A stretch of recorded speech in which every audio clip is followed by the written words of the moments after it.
Life comes from life. We live in a world of wonders.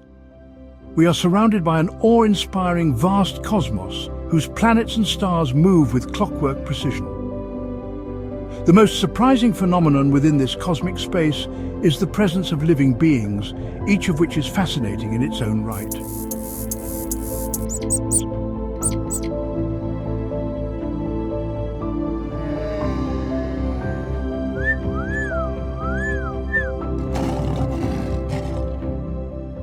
Mankind has made significant progress in unlocking many secrets of nature. We have split the atom, mapped the sky, and gained insights into the anatomy of the living beings, from tiny bacteria to giant whales. However, important questions remain that are not satisfactorily answered. For example, where did the universe and life come from? Is there a purpose to the existence of the enormous cosmos and the life in it?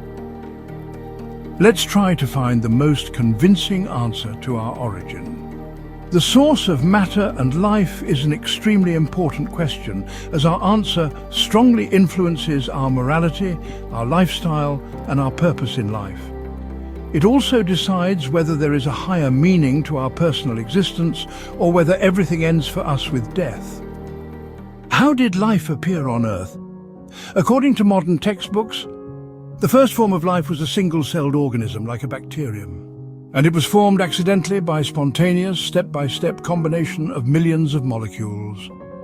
But no one has managed to write a detailed scenario of this supposed process. One problem is that the internal structure of bacteria is amazingly complicated. The bacteria are surrounded by a protective cell wall. Inside, there are complicated, interconnected chemical factories to maintain life.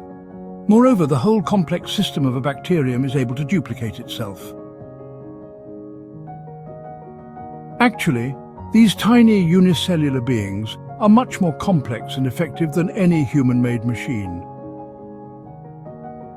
As we know, nature's law states that highly complicated and ordered things do not form by themselves. Complex systems are always the result of the activity of a rational thinking mind. Is it really possible that matter at some point organized itself into living beings? Sir Fred Hoyle was a popular astronomer of the 20th century. He thought about the improbability of the spontaneous formation of a living cell. He illustrated this problem with an analogy.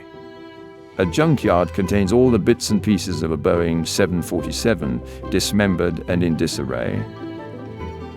A whirlwind happens to blow through the yard. What is the chance that after its passage, a fully assembled 747, ready to fly, will be found standing there?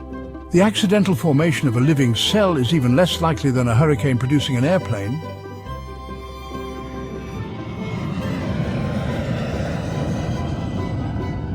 Furthermore, in 2020, 9 competent scientists published a landmark book in which they evaluated modern research on the origin of life. According to their summary, the current theories all have failed. In this book, James Tour, a world-renowned chemistry professor, wrote a chapter with this title, "We're still clueless about the origin of life." He explains that no one can answer how lifeless matter could have assembled itself into a living system. There are myriad scientific problems with this hypothesis. He came to this conclusion: Scientists have no data to support molecular evolution leading to life. There needs to be a wholly different scientific approach to reveal life's origin. The main problem with modern explanations of the origin of life is that they assume that life can be created by combining non-living material components. However, we never see an example of this. No matter how many zeros are added to zero, the result will always be zero. Just like that, the meeting of inanimate things always results only in inanimate things. As we have seen, the origin of life is not explained satisfactorily by modern science. At the same time, there is a remarkable knowledge that can be found in the ancient Vedic scriptures of India. According to Hindu tradition, this voluminous literature is of divine origin. The Bhagavad Gita is the summary book of this Vedic knowledge and has been offering detailed answers to life's most important questions for thousands of years. According to the ancient Vedic answer, living organisms have a non-material component, the soul, which animates biological bodies. In other words, life does not originate from matter. The soul makes the body alive. And when the soul leaves the body, it becomes lifeless. The Bhagavad Gita gives us the glad tidings that we earthly beings are not equal to our bodies, but we are eternal, spiritual beings. We all belong to the Supreme Being because we come from Him, just like particles of light from the sun or sparks from fire. In the Bhagavad Gita, Krishna says, "The embodied souls in this material world are my eternal fragmental parts." We tiny living beings used to live in another realm beyond matter. However, we came from there to here, into the material world. And here the eternal soul must take on a temporary material body like a garment. In other words, every living being we see on earth is actually an eternally conscious spiritual being who is currently residing in a plant, animal, or human body. The soul animates the body, and when the conscious self, the soul, leaves, the body becomes lifeless and can no longer be revived.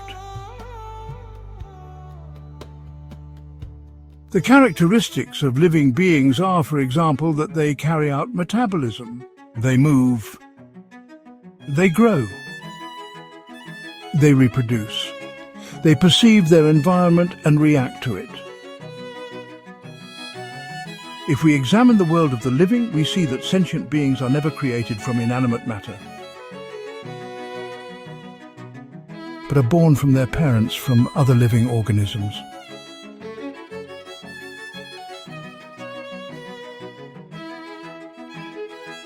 In the 19th century, Louis Pasteur, the famous French microbiologist and chemist, formulated this empirical law in Latin as omne vivum ex vivo. That is, that all life forms come from a living organism. The Vedic scriptures emphasize the same truth. Living things can only be born from another living being. But who is the origin of all living beings?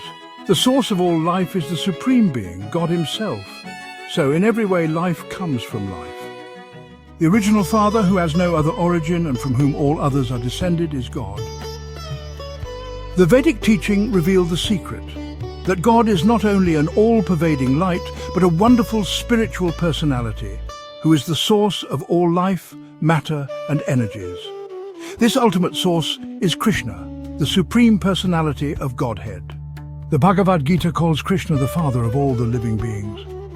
Another ancient writing, the Brahma Samhita, defines him thus. Krishna, also known as Govinda, is the supreme controller. He has an eternal, blissful spiritual body. He is the origin of all. He has no other origin, and he is the prime cause of all causes.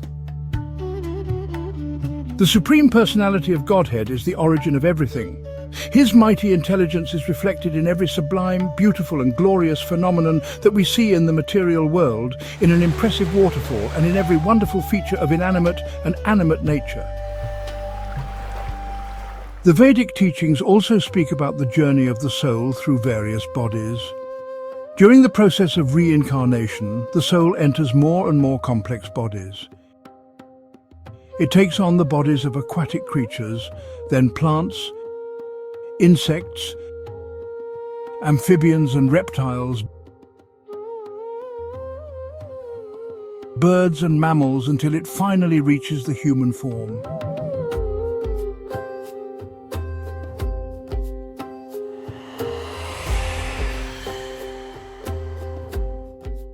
In human existence, the soul receives a high intellectual capacity and free will, which comes with great responsibility.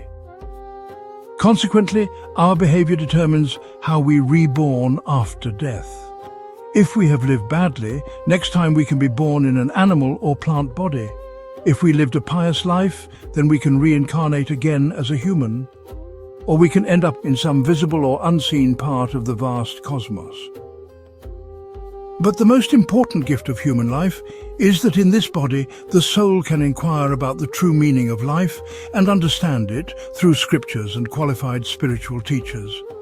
If one follows the divine guidance of the Vedic scriptures and accepts the help of an advanced spiritual teacher, then he or she gets the opportunity to return to the eternal home of the souls, to the company of God, and never born again in this temporary world.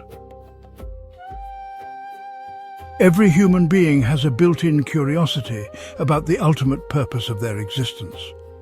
We all feel that we must be more than a perishable biological machine. Vedic scriptures reveal the important messages sent to us by the Supreme Being. The first step on our path to enlightenment is to understand what causes life and where it comes from. We don't need to become a great scientist or a millionaire to understand this. We simply need to get information from the right sources and use common sense.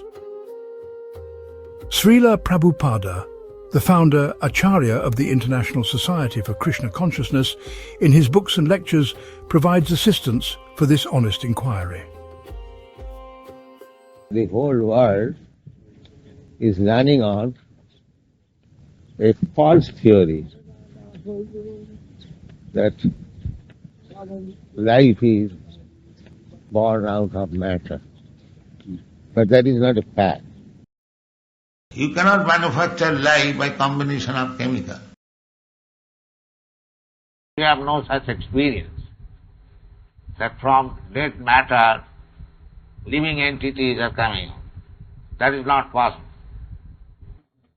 Many places in the Vedic literature it is stated that life does not come from matter, but life comes from the Supreme Life, Krishna.